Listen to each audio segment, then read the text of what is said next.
Olá, o meu nome é Roberto Quioca e este é o Leituras Comentadas.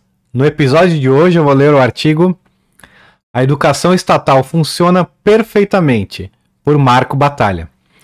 Bom, o Marco Batalha, para quem não conhece, ele é biólogo com mestrado e doutorado em ecologia, professor titular da Universidade Federal de São Carlos, tem mais de 90 artigos científicos publicados em revistas como Diversity and Distributions, Ecology ou Ecologia, Oikos e Plant Ecology. Contribui com a redação e revisão de textos para o canal Ancapsu, que é o Visão Libertária também, e é autor do livro O Ambientalista Libertário, que nós temos a honra de ter aqui disponível no site do Instituto Rothbard. Então está aqui o livro dele, disponível gratuitamente para o download em várias versões, PDF, MOB e EPUB, e também dá para ler em HTML aqui no site do Instituto Rothbard. Então, quem quiser ter acesso a esse material maravilhoso que o Marco Batalha disponibilizou para nós aqui gratuitamente, só acessar no Instituto Rothbard. Ele tem também o canal no YouTube e no Odyssey, então vocês se inscrevam no canal do Marco Batalha, procurem aí no YouTube, no Odyssey é o @marcobatalha 2.5, não sei se é assim que se acessa, mas tá lá no Odyssey, Marco Batalha, tem vídeos maravilhosos, vídeos curtos, né, então é uma proposta um pouco diferente da minha, a minha aqui eu leio artigos e isso não dá para fazer em 10 minutos, em menos de 10 minutos, e ele faz os vídeos dele sempre abordando os temas rapidamente. É bem interessante assistir os vídeos dele, para quem quer realmente ter a informação bem condensada e de fácil compreensão mesmo. Ele é uma pessoa que explica muito bem, como vocês vão ver aqui com a leitura do artigo. Então, Marco, muito obrigado por disponibilizar os seus vídeos para nós, disponibilizar o seu livro também de maneira gratuita para todos e os artigos que você escreve, não só para o nosso instituto, mas também para o Visão Libertária. O Marco Batalha, ele lia também, acho que ele era um dos leitores do Peter Turguniev lá, ele era um dos leitores de artigos, e aí ele passou a fazer o próprio canal, não sei se ele ainda contribui com o Visão Libertária, mas é um ótimo narrador também, a voz dele é bastante aprazível, vale a pena conferir o conteúdo dele. Então tá aqui a dica para vocês, conteúdo do Marco Batalha, não deixem de se inscrever no canal dele. Um abraço, Marco Batalha, obrigado por ser esse libertário aí que nos ajuda dando essa munição teórica tão importante. Sem mais delongas, vou passar a leitura do artigo do Marco. A educação estatal funciona perfeitamente para aquilo que é seu objetivo, só que o seu objetivo não é aquilo que você imagina. O Estado é complicado mesmo, mas vamos lá. Aqui uma bela imagem que ele coloca no artigo, não sei se foi o Fernando que colocou, ou foi indicação do Marco Batalha. Normalmente quem escolhe as imagens dos artigos é o Fernando, né? Mas aqui eu não sei quem que fez, mas é bem a calhar com o artigo aqui a imagem. Para quem está escutando por podcast, vão lá no site do Instituto Rothbard, cliquem no artigo, pesquisem pelo artigo do Marco Batalha, a educação estatal funciona perfeitamente, é o título, e vocês vão ver a imagem. Sim, é isso mesmo que você leu. Ao contrário do mantra que nos é sempre repetido, o sistema estatal de educação funciona muito bem. Para aquilo que foi criado, ele funciona de maneira impecável. Isso lhe parece surpreendente? Pois é, isso é mais uma prova de que o sistema funciona muito bem. Vamos procurar entendê-lo. Você já parou para se perguntar quais características definem nosso sistema educacional?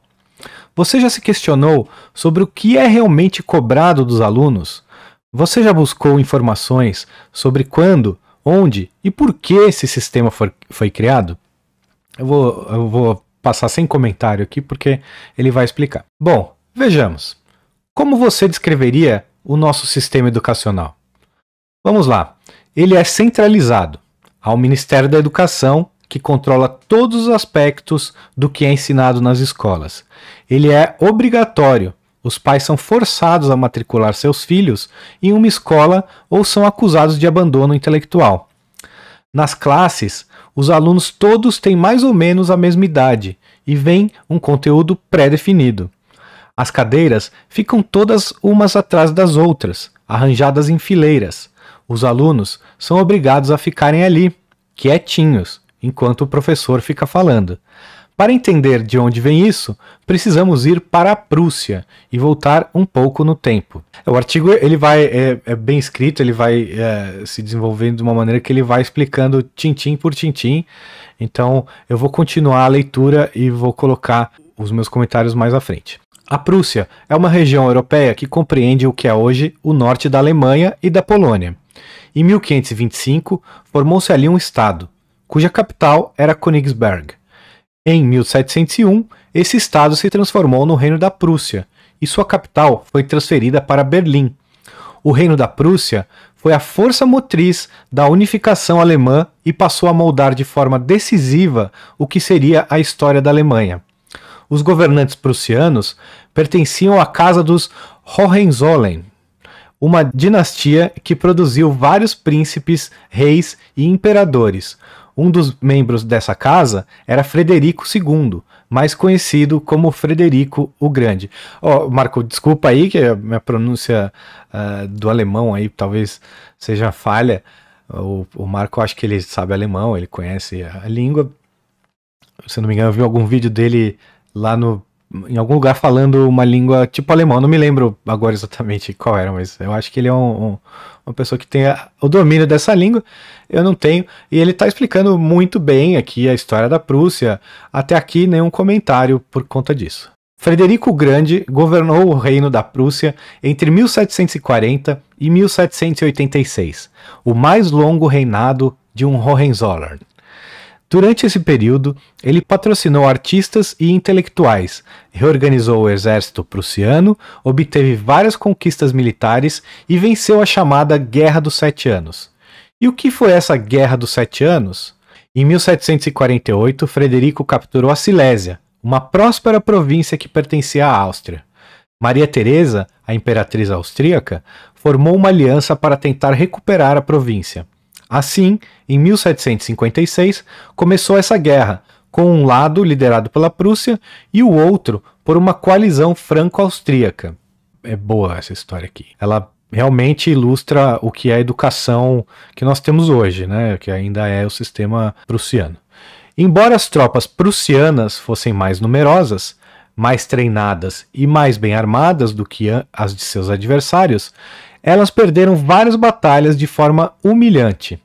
Parecia que muitos soldados prussianos se recusavam a lutar até a morte pelo rei deles.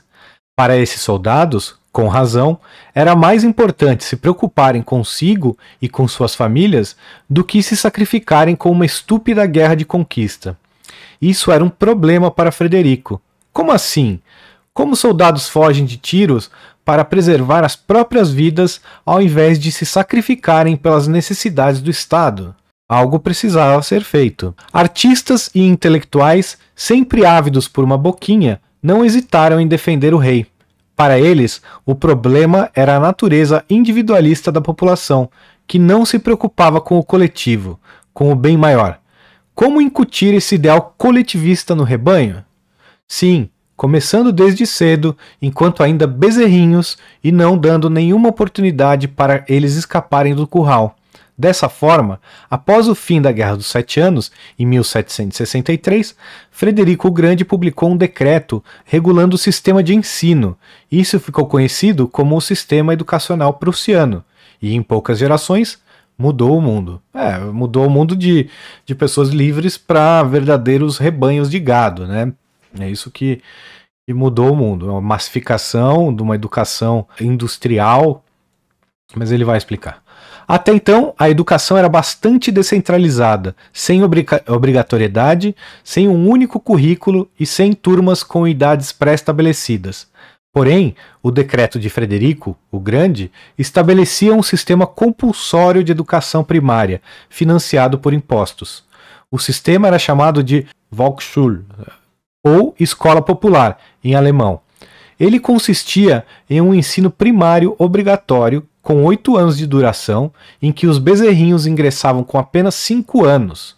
Nele, os alunos de uma determinada turma tinham todos a mesma idade e viam um conteúdo determinado previamente pelos especialistas. É uma máquina de gado, né, uma máquina de criação de gado. A escola até hoje é isso, é uma máquina de doutrinação, de lavagem cerebral, de aniquilação da criatividade e da individualidade. É isso que a escola faz. Os esportes foram introduzidos também na escola, com competições exatamente coletivas, né, para também nesse sentido, mas isso é uma outra história. Mas essas escolas sendo introduzidas dessa maneira é uma tristeza. O que havia antes era uma diversidade. Tinha pessoas que talvez tivessem uma escola, um centro de ensino que elas fossem com profissionais competentes para ensinar as matérias. Outros lugares não, outros lugares elas aprendiam as coisas que elas realmente necessitavam, não sei, talvez ler e escrever numa escola paroquial, talvez, ou em casa mesmo com os pais. Cada um aprendia, alguns iam aprender a ser ferreiros, outro a plantar, a colher e tantas outras atividades que seus pais faziam e podiam ensinar aos filhos, e desejavam a companhia dos filhos no trabalho. Nessa época o trabalho era em casa ou perto de casa, na maioria dos locais de trabalho, né? Normalmente as pessoas moravam em cima e trabalhavam, tinham suas lojas embaixo, ou seja, de ferreiro, do que quer que fosse que elas fizessem, e as crianças aprendiam o que elas precisavam aprender. A ler, eu acho que elas precisavam ler para ler a Bíblia, para ler as coisas, os contos, as distrações da época, né? Os livros que ajudavam a distrair. Nem todos precisavam ler, então acredito que nem todos aprendiam a ler. É uma coisa normal, natural, o humano buscar o conhecimento apenas daquilo que ele precisa, mas acredito que a leitura é uma coisa que abre portas, então talvez sim aprendesse a ler. Quem vai julgar o que é essencial ou não uma pessoa aprender, se é matemática, física, química, biologia, literatura? Cada pessoa tem os seus interesses, ou vai criar, vai buscar os seus interesses, e deveria ser assim. Eu ficava indignado na escola que tinha que aprender matérias que eu via, eu perguntava para que serve isso na vida adulta, né? Para que eu vou usar isso? Nunca tinha uma resposta muito direta dos professores, eles ficavam insultados com essa pergunta, ao invés de tentar me responder. Olha, geografia, você saber a capital da Rússia ou o que são as pradarias vai te ajudar caso você queira ser um investidor e investir. Mas nem para isso. Essas informações a gente encontra. Se precisar, o dia que se eu me interessar por investimentos, então me ensina investimentos. Se você quiser ser médico, então vamos fazer uma introdução aqui à medicina, né? Melhor do que me ensinar conceitos de biologia que eu nunca usei, nunca vou usar na minha vida, e tantas outras coisas na literatura também, fazer eu ler livros que eu não estou interessado, que eu não quero. Para que eu vou ler o Guarani, um livro chato dos diabos? Nem sei, aliás, eu nem sei se é chato, porque era tão traumático para mim ser obrigado a ler livros na escola que eu nem lia a maioria dos livros, eu deixava todos eles para ler resumo, ou nem isso, ia fazer a prova e chutar qualquer coisa, porque me recusava. Não é isso que eu quero fazer, eu não quero ler esse livro, eu não quero ler. E qual o problema, né? Em vez da escola se adaptar aos meus gostos para me incentivar nas coisas que eu realmente tinha interesse, buscar quais são os meus interesses, ou não, ou me deixar livre, né, em casa, buscando as coisas que eu gosto, que eu me interesso. Não, é obrigado a ler o Guarani. Então, eu não quero ler. Até hoje eu acho que o Guarani é um livro chatíssimo. De repente não é tão chato quanto eu acho que é, mas nem os outros talvez não sejam. Mas não era o que eu queria fazer na hora, não tinha interesse algum por aquilo. Nunca, e depois disso, eu não me interesso em ler ficção, nem livros assim de mentirinha, né? Os poucos que eu li foram os da Ayn Rand, depois de adulto, né? Porque eu fui obrigado a ler alguns na escola, que eu li, sim, li um ou outro, mas não, o Guarani, por exemplo, eu não li mesmo. Não tenho nenhuma vergonha de falar, não li, não quero ler, tenho raiva de quem leu. Mas pode ser até que seja um bom livro, eu não sei, não quero saber.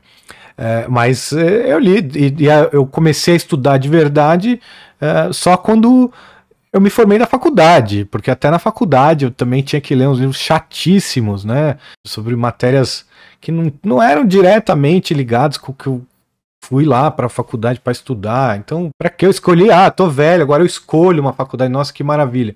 Então, eu escolhi a faculdade. Ah, vou fazer essa faculdade. Chega na faculdade, você tem que ler livros que não tem a ver com o tema que você foi estudar. Então, e como eu era obrigado a ler esses livros na faculdade, não tinha tempo de pensar em ler outros livros, em buscar outros assuntos. Então, é isso que a escola faz, ela destrói a sua curiosidade, ela destrói sua criatividade, seus interesses, e incute os interesses de outras pessoas, te obriga a ler, estudar os interesses de outras pessoas, via de regra do governo, né, dos estados. Os estados que têm interesse nessas matérias que ensinam e da maneira que é ensinado. Por isso que o MEC manda não apenas nas escolas públicas, eu nunca, graças a Deus, meu pai, ou sei lá também, preferia que meu pai tivesse guardado dinheiro, talvez, e me dado para eu abrir uma empresa, qualquer coisa do tipo, mas ele pagou escola pública, ou escola particular, né? Fui para escola particular, aprendi um monte de coisa assim, sei ler, escrever, tabuadas, nem todas, né? A do 7 ainda me complica muito. Mas, sim, eu sei bastante coisa que eu aprendi na escola, mas foi porque tava lá para fazer, senão talvez eu tivesse aprendido mais línguas ou outras coisas, eu não sei que interesse eu poderia ter despertado e sido incentivado a ir atrás, né? E isso a escola destruiu e pôs ali os interesses estatais. Perpetuação do Estado, é isso que a escola, o objetivo número 1 da escola é esse, perpetuar o Estado. Mas eu acho que o Marco vai até falar aqui. Vamos ver. Depois disso, havia um outro ciclo nos mesmos moldes, mas com 3 anos de duração, chamado de Realschule, ou Escola Real. Eu não sei se eu estou pronunciando corretamente as palavras em alemão, desculpe. Que os preparava para a universidade. Ainda depois da Realschule, eu não sei se leu o CH ou não, havia um exame nacional único, o Abitur, que avaliava o desempenho do aluno no ensino secundário e permitia o ingresso na universidade. Tal exame possibilitava que o governo controlasse quem faria o ensino superior. No comecinho do século XIX, durante as guerras napoleônicas entre a Prússia e a França, esse sistema foi aperfeiçoado e o grau de controle estatal sobre a educação aumentou ainda mais. A gente vê o sistema que pelo menos eu passei, não sei se era ensino médio ou primário, não sei. Tinha até a 8ª série ali, do pré, eu tive pré-alfa, pré-1 antes, entrei na escola com 2 anos de idade, né? Negócio terrível. Ou menos ainda. Entrei na escola muito novo. E aí tinha até a 8ª série, depois tinha primeiro, segundo e terceiro colegial, e você escolhia a partir do segundo colegial, você queria humanas, exatas ou biológicas, e depois você prestava o vestibular e ia para a faculdade que você escolhesse, né? E a gente vê que continua igualzinho, né? É o mesmo sistema. O sistema educacional prussiano fornecia educação pública gratuita e de qualidade, piso salarial, treinamento e registro profissional para professores, financiamento para a construção de escolas, currículo pré-determinado para cada série, supervisão do que era ensinado em classe e instrução secular. Notem que, com pouquíssimas modificações, esse é exatamente o mesmo sistema que usamos atualmente. Temos hoje o ensino fundamental nos mesmos moldes da Volksschule, o ensino médio nos mesmos moldes da Realschule e um exame nacional do ensino médio igual ao Abitur, tudo controlado pelo Estado. Primeiro, não é público gratuito de qualidade, está escrito entre aspas aqui, o Marco sabe disso, né? Mas a gente sabe que, bom, é público porque é do Estado, né? É gratuito para quem usa, mas que são as crianças, elas não estão pagando para estar lá, né? Mas os pais estão, através dos impostos que eles pagam, os impostos escorchantes que eles pagam cada dia mais, e de qualidade, bom, quem julga, quem é que pode julgar a qualidade de um produto ou serviço pelo quais os consumidores são obrigados a pagar. Então a qualidade de qualquer serviço público é impossível de ser medida, porque a única medida que nós temos para medir a qualidade é o consumo do público, o consumo voluntário do público de certo produto ou serviço. Então nós podemos dizer que, por exemplo, o Odysee, que é a plataforma que eu gosto de usar para vídeos, é uma plataforma muito boa porque está cheio de gente usando. Tem um monte de gente consumindo voluntariamente, as pessoas vão lá, se inscrevem e começam a usar. Já qualquer serviço estatal, por exemplo, a escola pública, não tem como, porque primeiro você é obrigado a pagar já, e segundo, você é obrigado a consumir também. Você tem a obrigação de botar as crianças na escola. Hoje parece que o homeschooling já está sendo aceito, né? Está sendo regulamentado pelo governo, que é terrível. Acho que não tinha que ter regulamentação alguma. A educação tinha que ser completamente livre de qualquer toque do Estado, das mãos do Estado, de seus políticos e burocratas. Porque eu julgo que qualquer serviço, quanto mais importante for um serviço ou produto, menos o Estado tem que se envolver. Então, a educação eu julgo ser um serviço ou produto muito importante, por isso o Estado deveria ser proibido de falar qualquer coisa sobre educação. Quanto mais fomentar, dar dinheiro, escolher o que vai ser ensinado, quem vai ensinar, onde, de que modo. Então, por isso, a escola não deveria ter envolvimento estatal. Mas a gente vê, é proposital o motivo pelo qual o Estado faz as coisas dessa maneira e é realmente para lavar o cérebro, para formar e gratificar os mais propensos a serem bons escravos. Aqueles que decoram, o pessoal da decoreba, que aceita tudo que os professores falam, não questiona, decora e repete. É isso que eles estão sendo testados nos vestibulares, nas provas das escolas. É somente isso, né? Para quem não conhece, eu tenho um cachorro, ele tá ali, ó. Tá ali, fugiu o cachorro. Pronto. Mas ele passou ali, quem viu no pequenininho viu. Não sei se o Pedro achar legal, se o meu editor achar legal, ele deixa essa parte, senão ele tira. Então, seguindo. Tal como acontece hoje, o discurso era de que esse sistema oferecia uma educação de qualidade à população. Parece lindo, mas, de boas intenções, o inferno está cheio, não?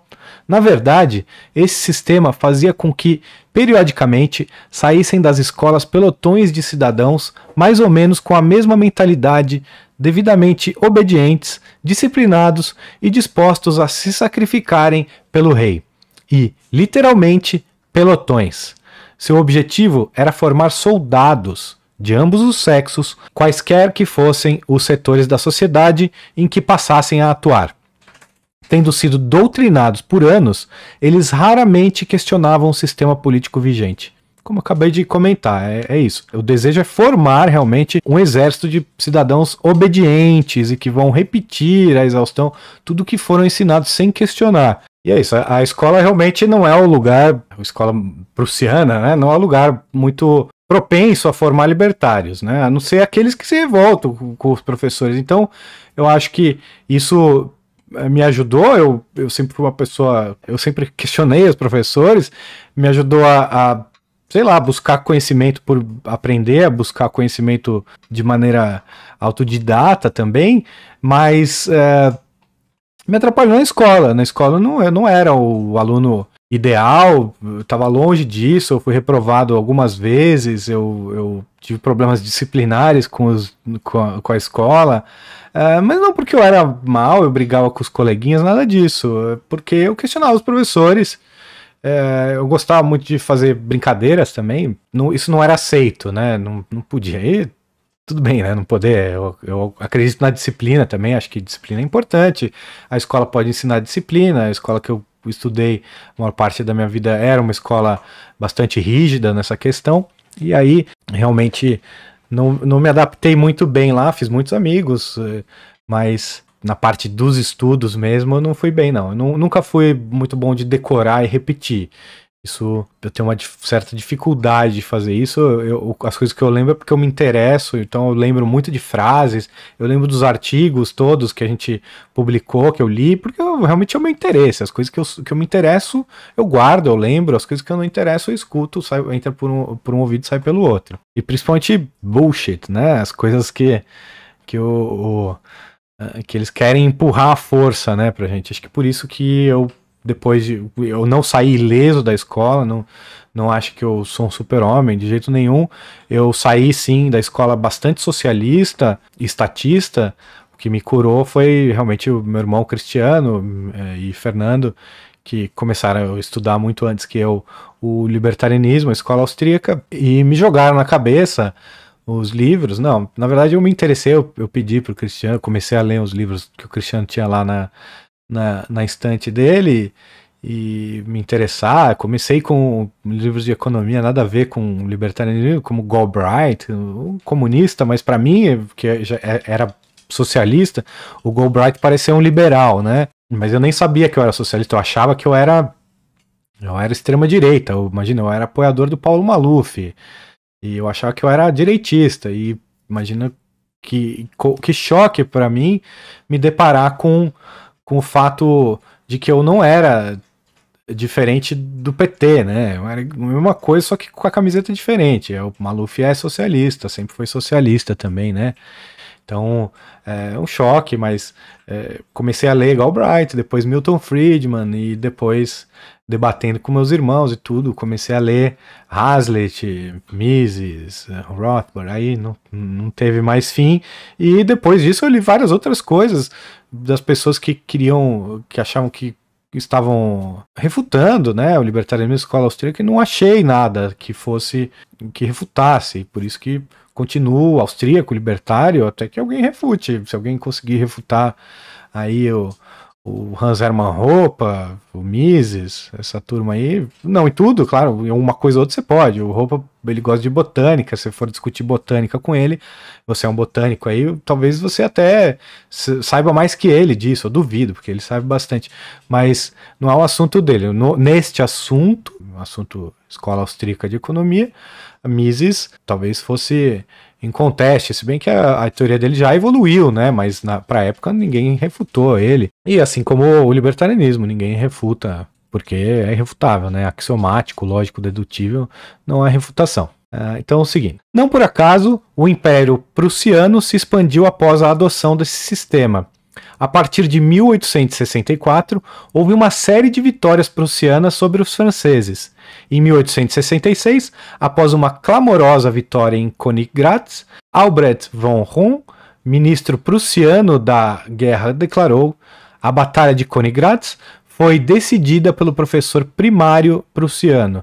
Também, não por acaso, no final do século XIX, houve as guerras de unificação da Alemanha e a formação do Reich alemão, que desembocou nas duas guerras mundiais. Obviamente, o sistema educacional prussiano não foi o único fator, mas foi algo essencial nesse processo. Sim, cria soldados e cidadãos obedientes. As pessoas creem que estão realmente lutando pela sua causa, né? Transformam, por isso, essa coletivização, né, da mentalidade, a mentalidade coletiva em vez da mentalidade individual, ela faz a pessoa achar que as vontades da maioria, do seu estado, do rei, né, dos governantes, são as suas vontades, o bem deles é o seu bem, e por isso estão dispostos a correr mais riscos nessas guerras, enquanto que quando eram todos pensadores individuais, pessoas que raciocinavam por si próprias e eram capazes por isso também de contestar, era normal contestar, e isso deve voltar na nossa sociedade agora com a internet, com tudo isso que a gente vem vendo, essa natureza contestatória do indivíduo deve voltar a florescer, e principalmente se o homeschooling ou até o unschooling, que é não nenhum tipo de educação, for permitido pelo governo, ou seja, o governo parar de violar essa liberdade dos pais de escolherem o melhor sistema de ensino, essa natureza humana deve voltar a florescer. E tem alguns alguns estados, alguns lugares que é possível já, e a gente vê nesses lugares uma formação maior de pessoas que com essa capacidade de raciocínio. Não muito, tá? Porque é não o suficiente para mudar o mundo, porque a província onde eu moro, o homeschooling é praticado e é legal, né? As pessoas podem praticar o homeschooling e nem por isso é uma sociedade livre, né? Sim, pessoas inteligentes têm aos montes por aqui, a gente se depara, mas nenhum deles assim é libertário de coração e revolucionário que quer mudar o mundo, né? Eu acho que também não necessariamente o mundo vai ser mudado por revolucionários libertários, eu acho que o mundo vai ser mudado por revolucionários individualistas, agindo por conta própria, para o seu bem-estar, e assim que o mundo vai mudar, né? Não um grupo tomando o poder, imagina elegendo alguém, de jeito nenhum, né? Acho que as pessoas vão começar a agir por conta própria, sabendo e contestando o Estado, e o Estado vai sumir da noite para o dia, quando a gente menos esperar. Sem uma gota de sangue ser derramada e sem um tiro ser disparado. É como eu espero que aconteça, como eu acredito que vai acontecer de verdade. Do dia para a noite, funcionários públicos vão largar a canetinha na repartição. Acabou. Putz, você ouviu no rádio, como na cena do filme A Vida dos Outros, maravilhosa, quando acaba, né, a Alemanha Oriental, os funcionários que estavam participando na repartição lá da Polícia Secreta, eles tem um lá ouvindo rádio, ele fala, eu não lembro se ele caiu, acabou, caiu, o que que caiu? Caiu o muro, o quê? Ficou em choque, joga a caneta na mesa, levanta, vai embora, no dia seguinte tá procurando emprego de verdade, né, no setor honesto da sociedade, que é o setor de do mercado, né, e não do Estado. O Estado é o setor criminoso da sociedade. Então eu acredito que é isso. Um dia todos os funcionários públicos vão largar a canetinha, porque não vai ter mais, a mentira não cola mais, a mentira estatal, né? E aí nós ganhamos. Mas leva tempo, eu não sei como isso vai acontecer, qual vai ser o gatilho que vai fazer as pessoas despertarem dessa idiotização coletiva que é a aceitação do Estado, né, da existência de um Estado, mas vai acontecer, porque aconteceu comigo, aconteceu com você que está ouvindo, porque não pode acontecer com todo mundo. Na verdade, essa última frase que eu falei é uma frase de Rocky Balboa, né, ele não... acho que é Rocky... Puxa, os fãs de Rocky vão me matar, mas acho que é o Rocky 4, né, que ele luta com o Ivan Drago lá em Moscou, é emblemático, né? Quem não sabe é o Rocky Balboa do filme Rocky. De repente tem gente muito nova. Vão assistir correndo os filmes do Rocky, porque são muito bons. E inclusive o número 4 para ver lá isso que acontece, que é o Rocky vai lutar lá em Moscou, e obviamente toda a audiência do estádio, do ginásio onde está a luta sendo realizada, todos com o cérebro lavado, tal, e eles começam torcendo pelo Ivan Drago, e no decorrer da luta, eles vendo como o Ivan Drago era desleal, alguma coisa do tipo, eles mudam, eles passam a torcer para o Rocky, irritando muito e deixando em muitos maus lençóis os governantes que estavam ali presentes para assistir a vitória do Ivan Drago, que eles davam como certa, né? No final, o Rocky vence, e no discurso, quando ele é passado o microfone, o Rocky fala a frase: se eu posso mudar e vocês podem mudar, então todo mundo pode mudar, com aquela vozinha do Rocky Balboa emblemática, mesmo na dublagem também é muito boa. Então assistam esse filme aí, Rocky Balboa, mas é só pela frase mesmo, assim, o filme é uma propaganda de guerra americana, mas é bem legal essa frase, e é exatamente como é a vida. Eu mudei, eu não nasci libertário, anarcocapitalista, você provavelmente também não passamos incólumes pela lavagem cerebral, pelos institutos estatais de lavagem cerebral, que são as escolas, sejam as particulares ou públicas. E universidade, também fui para a universidade, terminei, me concluí, sou bacharel em estatismo. E vocês que fizeram faculdade também vocês sabem como são as faculdades, mesmo que você tenha feito alguma coisa que não tenha nada a ver com economia ou política, eles acabam enfiando tudo isso no conteúdo, porque é o MEC manda em todos os cursos de todas as matérias, né? Então, seguindo. O sucesso desse sistema foi tão contundente que outros países passaram a adotá-lo. No século XIX, a maioria dos demais países europeus já o havia implementado. No século XX, a maioria dos países da América Latina já haviam adotado esse sistema.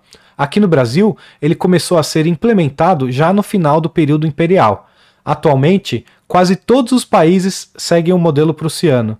Dada sua extrema eficiência, isso não é de se espantar. É um sistema diabolicamente brilhante, em que os políticos decidem o que vão estudar os seus súditos, hoje chamados eufemisticamente de eleitores. Isso é uma máquina maravilhosa de idiotização em massa e de transformar seres humanos que têm toda a capacidade de raciocinar em meros papagaios que apenas sabem ouvir e repetir, sem questionar nada, sem racionalizar, sem pensar mais a fundo sobre as coisas que estão dizendo ou ouvindo. É terrível o que a escola faz mesmo. E tem muitas frases bacanas, não só as do Rocky Balboa, mas tem muitas frases. Mark Twain também, acho que ele tem frases muito boas contra a escola. Deixa eu ver. Tipo essas frases aqui que eu postei uma vez no meu Facebook. Por exemplo, eu nunca deveria ter deixado a escola interferir com a minha educação. Essa frase do Mark Twain. Tem do Bertrand Russell. Educação é um dos maiores obstáculos para a inteligência e a liberdade de pensamento. Ou Chesterton.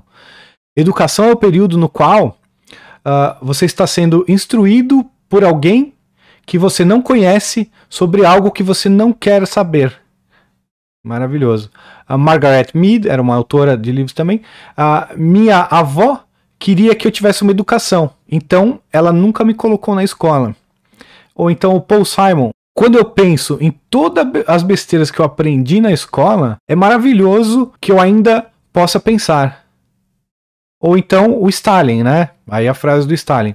Educação é uma arma cujos efeitos dependem de quem a segura em suas mãos e para quem ele a aponta. É o Stalin. Então você vê, tem muitos outros... aqui a TT dando um parabéns para mim, que bom. Crush. Tem frases do Einstein também sobre educação, tem muitas frases bacanas mostrando como a escola atrapalha realmente a formação do ser humano, né? É terrível. Não que não sirva, o sistema não sirva para algumas pessoas é isso mesmo.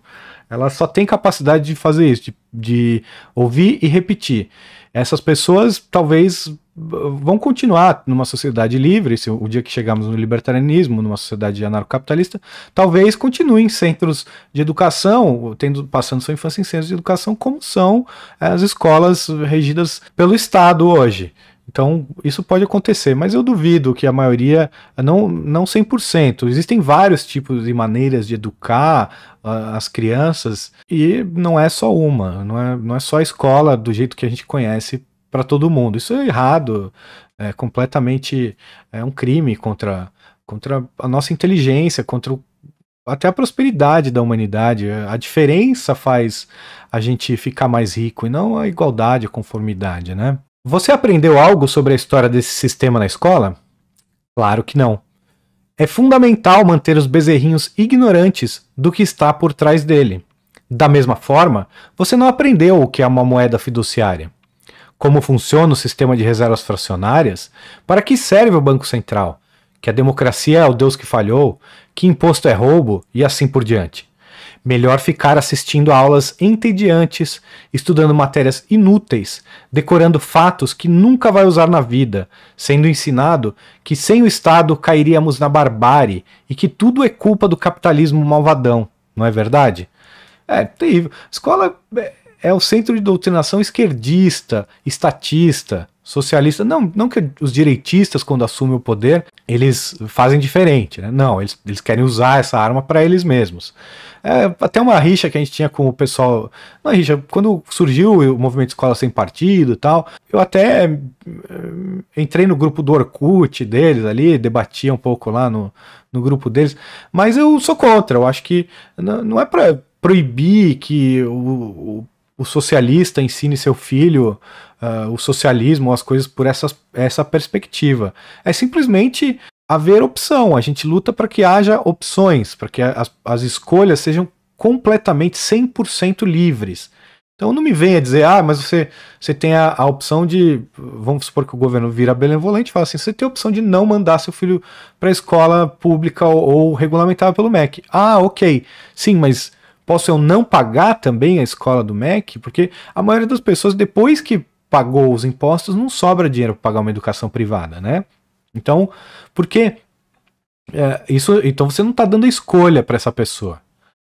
A escolha tem que ser completamente livre de verdade. Você não pode extorquir fundos das pessoas para bancar a educação de quem quer que seja.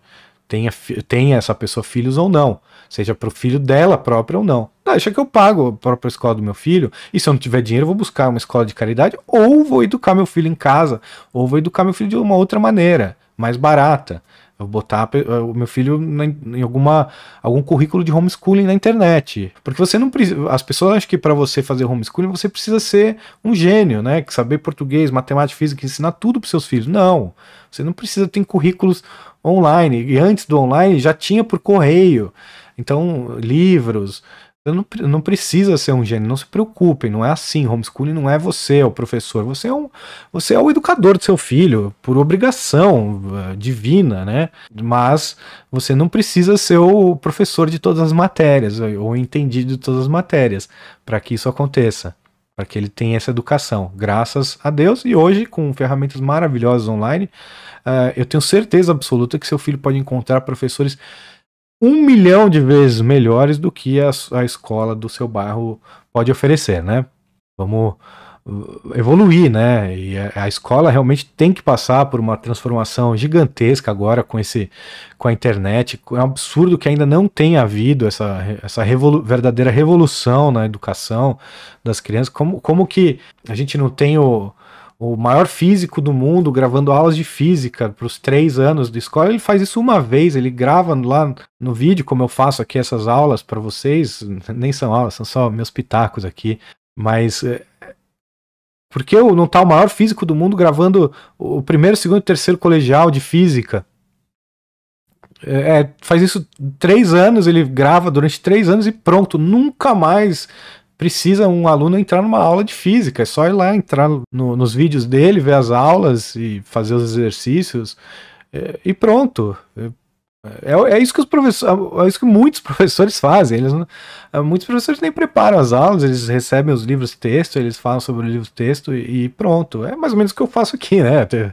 Eu não estou escrevendo os artigos, eu estou simplesmente dando meus pitacos sobre os artigos e às vezes puxando a sardinha para o que eu quero falar. E é isso que os professores fazem também. Isso tem que acontecer e isso vai baratear muito os custos de vida das pessoas, não tendo mais que bancar toda uma instituição escolar com professores, diretores e tantos outros funcionários, toda a burocracia que envolve as escolas, o MEC, acabar com o MEC de uma vez, acabar com as secretarias estaduais, municipais de educação e todos aquele bando de gente que pode fazer alguma coisa mais produtiva, né?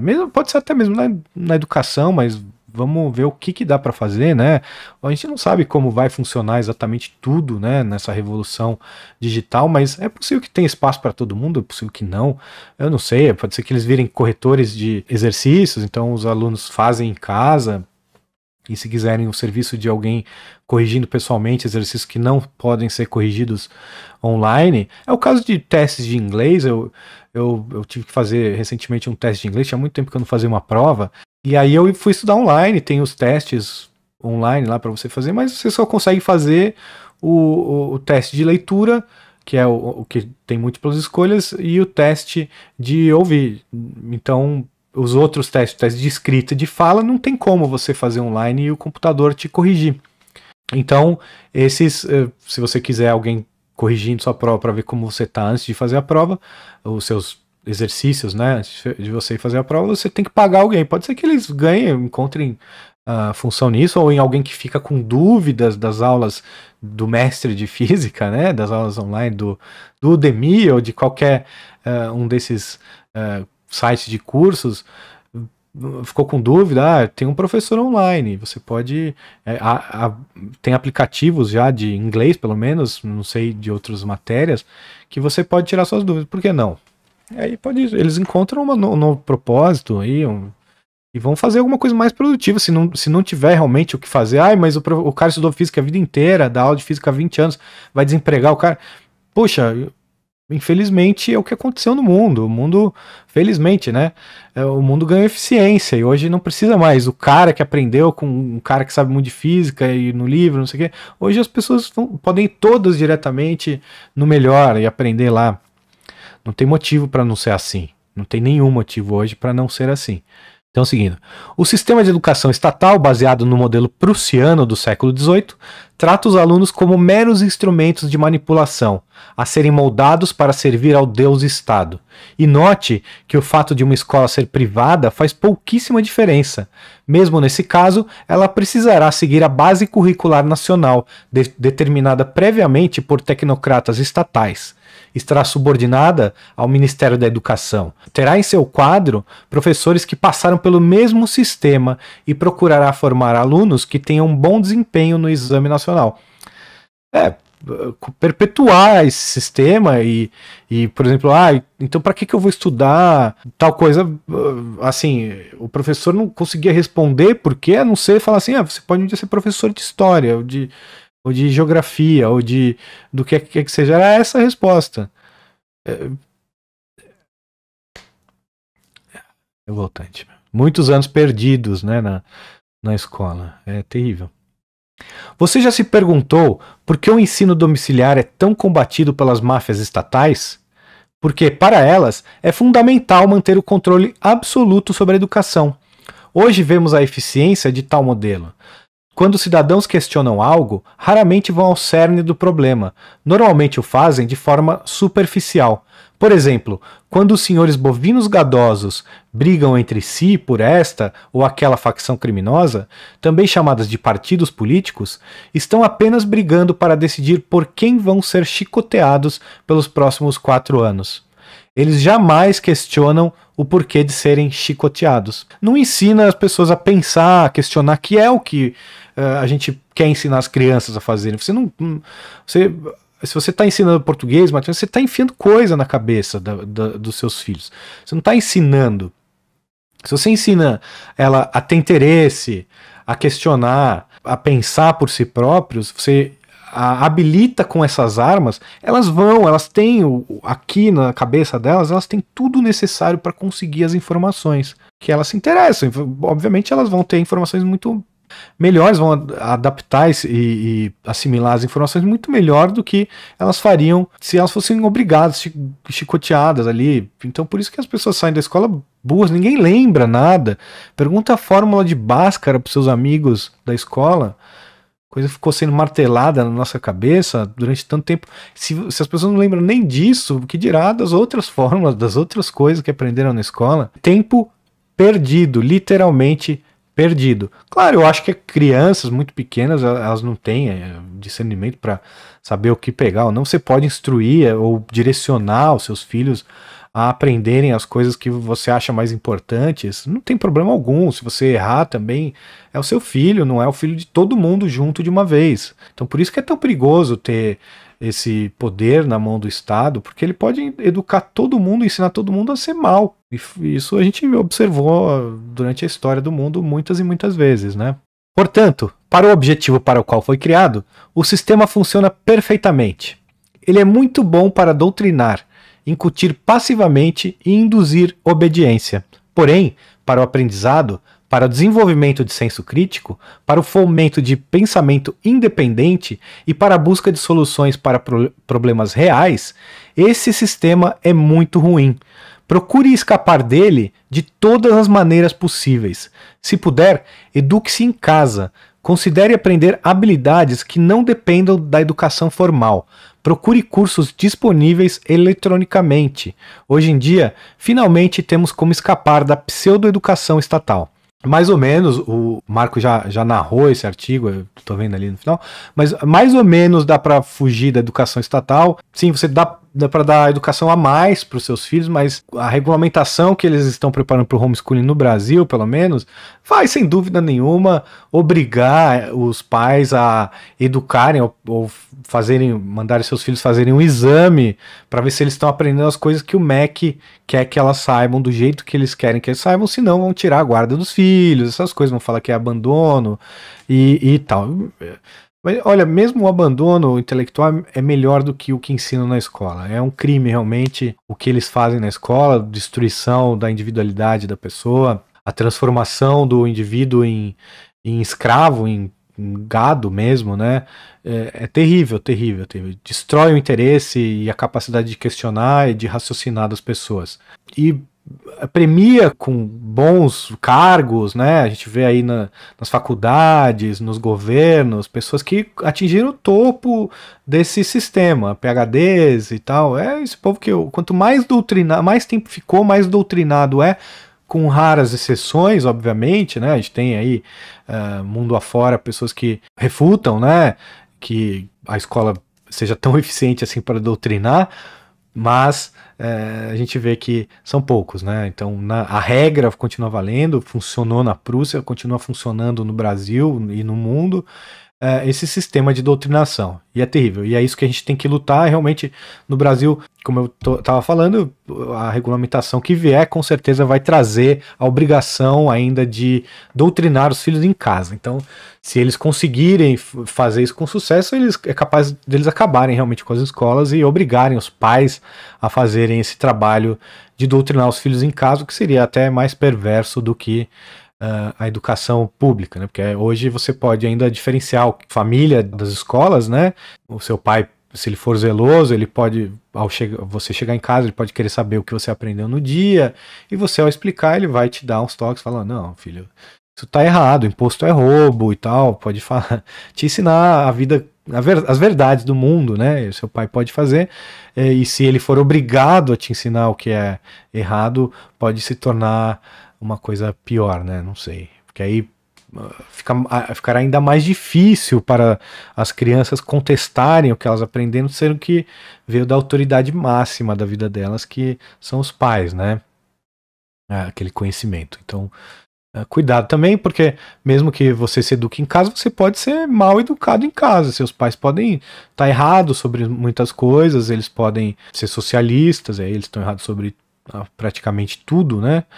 Mas alguma coisa ou outra vai servir, como serve da escola. Eu aprendi várias coisas de história, de italiano, português, eu aprendi na escola, né? Matemática.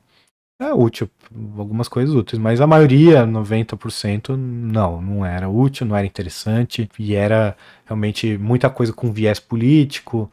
A gente era massacrado, né? Eu me lembro que eu me neguei aí no protesto do impeachment do Collor, porque eu sabia que o Collor tinha sido inimigo do Lula, eu sabia que eu não gostava do Lula, porque eu já era malufista também, né? Então eu não gostava do Lula, do PT, porque o arqui-inimigo do PT era o Maluf, mas quando o PT, essa turma, se voltou contra o Collor, eu falei: não, o Collor não tem que sair, imagina. E ele abriu a economia, ele fez, apesar de ter roubado a poupança de todo mundo, ter feito coisas tenebrosas, crimes hediondos contra a população, ele fez coisas boas também. Ele abriu a economia, coisa que estava fechada há séculos, as importações de tudo, quebrou os empresários no Brasil, mas é óbvio, tem que fazer aquela quebra saudável, né?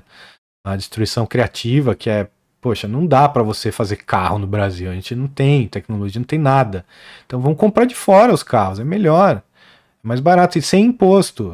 Então veio muito carro bom, muita coisa. Então eu não fui, era contra, falei: não vou nesse protesto, que eu fui execrado pelos professores, fui tratado como como um negacionista aí, né?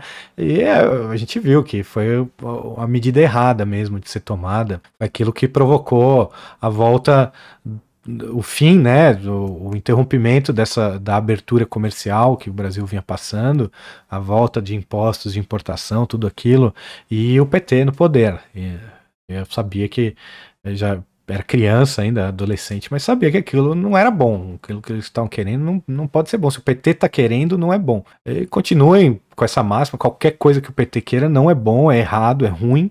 Você pode errar uma vez em 100, mas você vai acertar em 99% das vezes que você tiver essa postura, né? Então, se o PT falou, eu sou contra. É tipo a Globo. Se a Globo falou, deu essa opinião, ou noticiou desse ponto, é mentira, vamos procurar a verdade em outro lugar. Mesmo que falar, tá chovendo, você olha para fora primeiro, não acreditem neles. Vai olhar para fora, vai ver, se fala que não vai chover, leve o guarda-chuva. É assim. Eu queria agradecer a todos que chegaram até aqui, pedir, conclamar vocês para que se inscrevam no Odyssey. Eu vou deixar aqui, como eu faço em todos os vídeos, o link para inscrição no Odyssey. Você se inscrevendo através desse link, vocês ajudam o nosso canal. Se você quiser contribuir com criptomoedas, tá aqui a minha carteira de Nano. Ó. Você aponta o seu QR Code da sua carteira de Nano para cá e manda a quantia que você quiser. Eu recebi recentemente aí alguns centavos de Nano, bem pouco mesmo, acho que milésimos de centavo, mas mesmo assim muito obrigado a quem doou. Qualquer ajuda é bom, de grão em grão a galinha enche o papo. Então doem o que vocês quiserem. Eu fico muito feliz ao ver as doações. E também, se quiser doar Bitcoin, eu aceito Bitcoin, tá na descrição do vídeo o endereço da minha carteira de Bitcoin. Se quiserem doar em qualquer outra criptomoeda, me avisem, peçam aqui nos comentários. Eu passo a deixar também na descrição dos vídeos o endereço para a carteira dessa outra criptomoeda. Sou um entusiasta das criptomoedas, gosto muito delas, mas as que eu vejo com mais carinho assim é Bitcoin e Nano, né? O Bitcoin ouro, Nano prata. Para mim a mistura perfeita aí, o Bitcoin grandes valores, então tem aquelas taxas, demora para passar um para o outro, e o Nano, né, moeda corrente do dia a dia, tem que se espalhar pelo mundo, porque ela não tem taxas, é uma moeda instantânea, é maravilhosa. Quem usa Nano uma vez se apaixona e vira nanista. Eu sou um nanista aí, Nanoboy. Então, muito obrigado a todos que chegaram até aqui, um abraço e até a próxima.